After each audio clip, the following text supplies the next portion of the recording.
দাদার জন্মতিথি তার বাইরে গিয়েছি, বাইরে গিয়ে দেখছি আচার্যদের পুজোরীয় সিপাহীরা দিদিরা পায়ে জামা পরা, জামা পরা, চাদর গায়ে, হাতে একটা করে এরকম লাঠি আছে, সব পাহারা দিচ্ছে।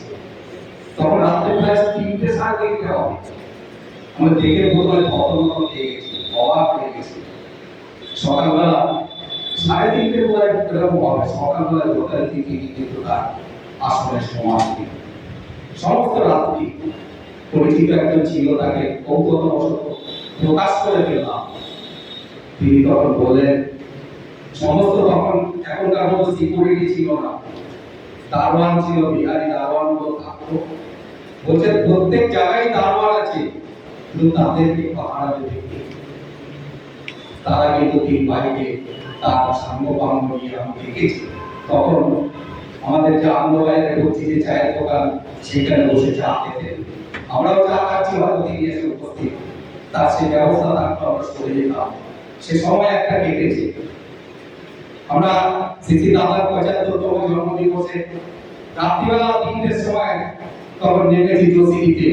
তিনি এরকম ধুতি পরা, এরকম ভাবে দণ্ড, একটা দণ্ড নিয়ে ওখানকার যে কাউন্টারটা হয়েছিল সেই কাউন্টারে তিনি গেলেন। এটা আমরাই দেখেছিলাম প্রথম। কাউন্টারের রনেদার একটা কে ছিল, তারা একটু কাপ হয়েছিল শুয়ে, আমরাই বললাম যে আজ চলে এসেছে, নাম ধরে। তখন তারা তাড়াতাড়ি উঠে গেল, তাদের খাবার দিচ্ছে। তাদের যে যারা অফিসে ছিল, যে জসিডি যে স্টেশনের অফিসটা, তাদের খাবার নিয়ে গেছে আচার্য রাত্রে 3টের সময়। প্রত্যেকটা অনেকগুলো 12-13টা না 15টা প্যান্ডেল হয়েছিল। আমাদের টাকার মধ্যে গিয়েছিল না, কিন্তু আমাদের সৌভাগ্য হয়েছিল আমরা 1 নম্বর প্যান্ডেলে ছিলাম। আজকে আচার্য তিনি কিন্তু আমাদের সমস্ত কিছু, আমাদের যে জীবনের চলনা দিক সর্বদা একটা কথা বললেন, ঘটনাগুলো যে আমাদের প্রত্যেককে কিন্তু তিনি পরিচালিত করছেন।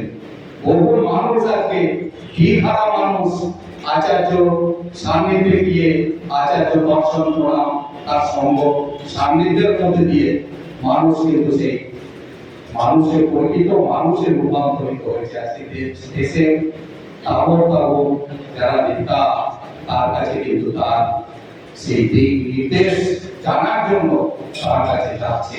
তার কাছে কিন্তু আমরা সবাই সমান।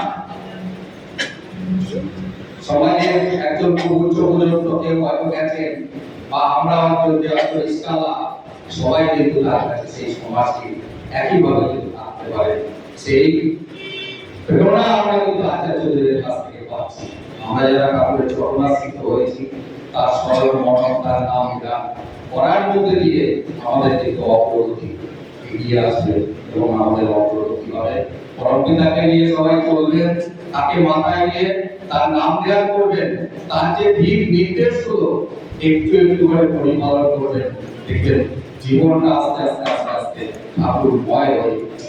ঠাকুর সত্যানুষ্ঠানে এক জায়গায় বললেন, তোমার ঠাকুরত্ব না জানবে কেউ তোমার কেন্দ্র নয়, ঠাকুর নয়। এই ঠাকুরত্ব জানাতে গেলে ঠাকুরকে আমার ভিতরে প্রতিষ্ঠা করে, আমার ঈশ্বরের প্রতিষ্ঠা করে যে চলা, সেই চলায় যখন আমি চলবো, তখন আমার ঠাকুরত্ব অটোমেটিক আসবে।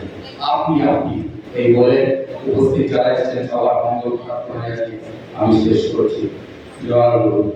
এবার আমাদের সন্ধ্যা মা সঙ্গীত পরিবেশন করবেন।